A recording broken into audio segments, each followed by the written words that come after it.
अरे कभी सोचा है कि हम इस यूनिवर्स में अकेले तो नहीं, क्या एलियंस जैसी भी कुछ होती हैं? सो हाय, आई एम रिसु और चलिए इस माइंड ब्लोइंग क्वेश्चन को हम लोग एक्सप्लोर करते हैं और साथ में इस बात को जानते हैं क्या एलियंस सच्ची में एग्जिस्ट करती है या नहीं करती है। तो लेट्स गेट स्टार्टेड।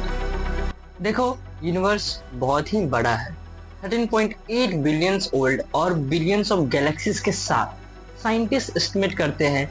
और हम सिर्फ हमारी मिल्की वे गैलेक्सी में 100 से 400 बिलियन स्टार्स हैं और हर स्टार के पास अपना प्लैनेट हो सकता है।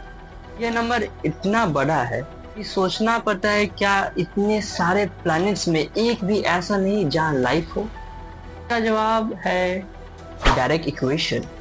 ये एक मैथमेटिकल फॉर्मूला है जो कैलकुलेट करता है कि कितनी सिविलाइजेशन हो सकती है जो रेडियो सिग्नल्स भेज सकती है। फ्रैंक ड्राइट ने ये 1961 में बनाया था। इसमें फैक्टर्स होते हैं जैसे स्टार्स कितने हैं, कितने स्टार्स के प्लैनेट है और कितने प्लैनेट्स पे लाइफ पॉसिबल है।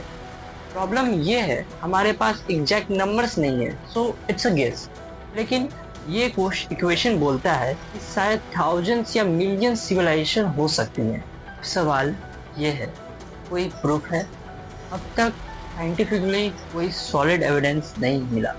जो भी यूएफओ साइटिंग या एलियन स्टोरीज है वो मोस्टली एनाक्डोटिकल है, मतलब लोगों के experiences, no hard proof. For example 1947 का रॉसवेल इंसिडेंट। लोग कहते हैं यूएफओ क्रैश हुआ, लेकिन यूएस गवर्नमेंट ने कहा यह एक वेदर बैलून था।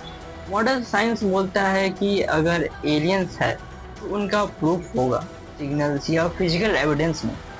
लेकिन हम search for external terrestrial intelligence use करते हैं। ये रेडियो टेलीस्कोप से एलियन सिविलाइजेशन के सिग्नल्स ढूंढता है। अब तक नो, लेकिन एक इंटरेस्टिंग चीज है वो सिग्नल। 1977 में एक एस्ट्रोनॉमर ने एक सिग्नल को कैच किया, एक स्ट्रॉन्ग रेडियो सिग्नल जो कि 72 सेकेंड्स लंबा था। मतलब कि उस सिग्नल्स का आज तक कोई सोर्स पता नहीं चला है कि वो सिग्नल्स क्या था, क्या वो एक एलियंस के द्वारा भेजा हुआ सिग्नल था, मे और मे बी नॉट। साइंटिस्ट इसे अब भी एक नेचुरल कॉजेस जैसे कॉमेट्स को ब्लेम करते हैं। तो एलियंस कहाँ से आएंगे? लाइफ के लिए क्या चाहिए? पानी, एनर्जी और ऑर्गेनिक कंपाउंड। अर्थ पे ये सब है, इसलिए हमारे पास लाइफ है।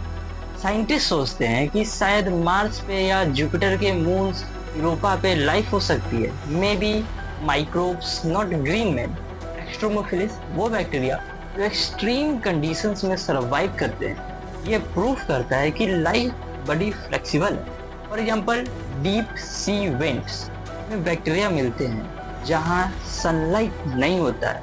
तो अगर अर्थ पे ऐसी लाइफ पॉसिबल है तो क्यों नहीं किसी और प्लैनेट पे? प्लस एक्सो प्लैनेट्स, वो प्लैनेट्स जो दूसरे स्टार्स के पास हैं, अब तक 5000 से ज़्यादा डिस्कवर हो चुके हैं। कुछ तो हैबिटेबल जोन में है जहां टेम्परेचर, पानी, लिक्विड तक सह सकते हैं। यह सब बोलता है लाइफ पॉसिबल है, लेकिन intelligent life, that's a big question. ये ले आते हैं हमें फर्मी पैराडॉक्स। एनरिको फर्मी ने पूछा, अगर इतनी सिविलाइजेशन पॉसिबल है तो हमने अब तक कोई क्यों नहीं देखा? इसके कुछ जवाब हैं। First, great filter. शायद लाइफ डेवलप होती है, लेकिन इंटेलिजेंट लाइफ बनने के लिए कोई बड़ा बैरियर है।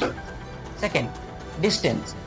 यूनिवर्स इतना बड़ा है कि सिग्नल्स यहाँ तक आने में मिलियंस ईयर्स लग सकते हैं। थर्ड, शायद एलियंस हमें अवॉइड कर रहे हैं, जैसे हम एक जू में एनिमल्स को देखते हैं। फोर्थ, या शायद हम गलत टेक्नोलॉजी यूज कर रहे हैं। क्या पता एलियंस रेडियो सिग्नल्स नहीं कुछ और यूज करते हैं।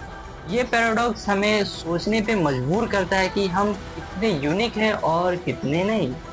क्या एलियंस रियली एग्जिस्ट करते हैं? साइंटिफिकली ह्यूमन प्रूफ नहीं मिला, लेकिन यूनिवर्स के साइज और लाइफ के पॉसिबिलिटी को देखते हुए ये कहना मुश्किल है कि हम अकेले हैं। शायद एक दिन हमारे जैसे कहीं और कोई मिल जाए, या शायद एलियंस ऑलरेडी ह्यूमंस को देख रहे हैं। तुम्हें क्या लगता है? कमेंट्स में बताओ। और ये वीडियो पसंद आया तो लाइक करो, शेयर करो, सब्सक्राइब करो for more mind blowing science. I am Rishu और मिलते हैं नेक्स्ट वीडियो में। तब तक के लिए स्टे ट्यून, स्टे क्यूरियस।